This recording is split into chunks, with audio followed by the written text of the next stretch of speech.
Foi só o Lula ser eleito que as coisas começaram a ficar piores para os brasileiros mais pobres. Será que ainda tem alguém querendo fazer o L nessa história?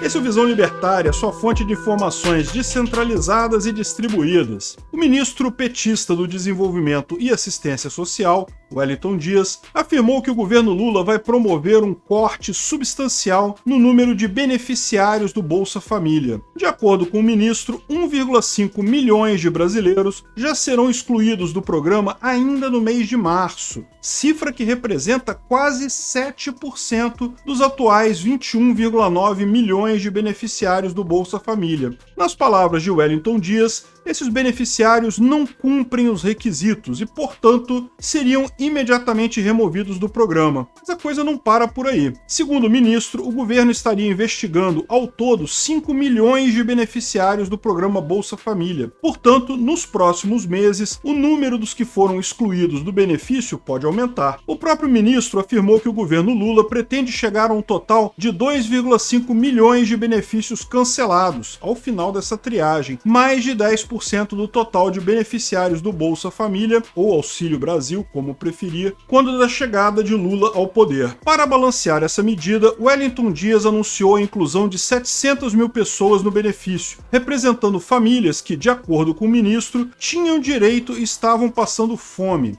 Como esse governo Lula é bonzinho, né? Preocupado com os pobres, não é mesmo? Bem, no fim das contas, é fácil perceber que o número de beneficiários do Bolsa Família diminuiu sob a gestão Lula, uma queda de pelo menos 800 mil famílias até o momento. Esse tipo de coisa não soa muito positivo para um governo que se diz preocupado com os mais pobres, mas a hipocrisia do PT e da sua trupe já é conhecida por muita gente. Por uma questão de lógica, esse tipo de mudança desperta algum grau de curiosidade. Afinal de contas, Lula passou a campanha inteira falando que a fome aumentou no Brasil durante o governo Bolsonaro, coisa que a grande mídia fez questão de repercutir, diga-se de passagem. Mas se a fome aumentou, por que existem menos beneficiários do Bolsa Família no governo Lula do que no governo Bolsonaro? Bem, de qualquer forma, não dá para negar que os dados estatísticos utilizados pelo Estado estão, no fim das contas, uma completa bagunça. Benefícios como Bolsa Família são concedidos a pessoas que atendem determinados critérios, geralmente relacionados à renda do seu grupo familiar. Se aquele indivíduo atende a esses critérios, então ele se torna um beneficiário, tendo a responsabilidade de manter o Estado informado de qualquer alteração em suas condições. Acontece que esses dados geralmente são defasados. Por um lado, pessoas que já se enquadraram nos critérios no passado, hoje não se enquadram mais, mas continuam recebendo o benefício normalmente. Por outro lado, pessoas que teriam direito ao benefício, mas que não se enquadraram em algum momento no passado, continuam sem receber. Por isso, é até difícil mensurar a quantidade de pessoas que, de fato, deveriam receber o Bolsa Família, de acordo com as regras estatais. De qualquer forma, essa é mais uma tentativa de conter a degradação econômica da máquina estatal por parte do governo Lula. Diante de uma previsão de rombo fiscal da ordem de 230 bilhões este ano, o Molusco e sua desastrada equipe econômica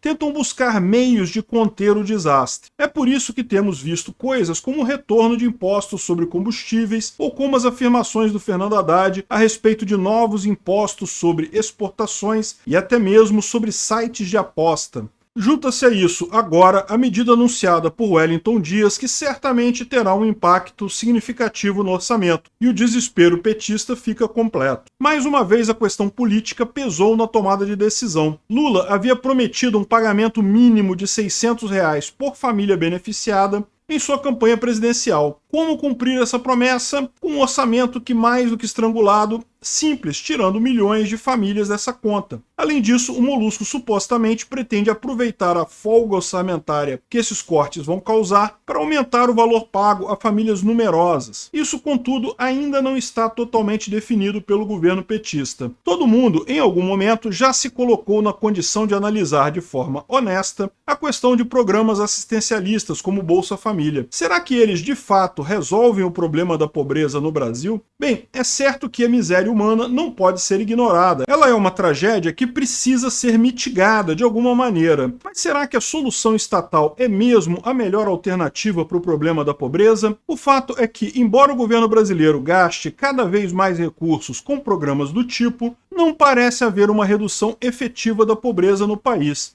Ou, quando há alguma redução nesse sentido, ela não se deve à ação do Estado. Mas se o Bolsa Família, no fim das contas, não resolve a questão da miséria das famílias brasileiras, qual que é o seu objetivo? Bem, esse é apenas mais um dos programas estatais que não são um meio para um determinado fim, mas que são um fim em si mesmos. A melhor forma de fazer assistencialismo, distribuição de rendas e políticas públicas é exatamente tirando o Estado dessa equação. O Estado só concentra renda. Se o Estado meramente parar de cobrar imposto, parar de se intrometer na vida das pessoas, automaticamente mesmo os mais pobres vão ter mais dinheiro sobrando no final do mês. No final das contas, é uma ilusão achar que Estado, de fato, é assistencialista, ou faz distribuição de renda, ou tenha qualquer tipo de política pública útil. Não, o Estado só atrapalha. Numa sociedade livre, o auxílio aos necessitados teria um caráter temporário e caridoso. Ele duraria apenas o tempo necessário para socorrer as necessidades imediatas. A lógica estatal, contudo, é totalmente inversa. Os programas sociais são concebidos para serem eternos, para escravizar os seus beneficiários, uma vez que isso garante votos para o político. O político, portanto, não tem interesse que as pessoas deixem de depender do sistema.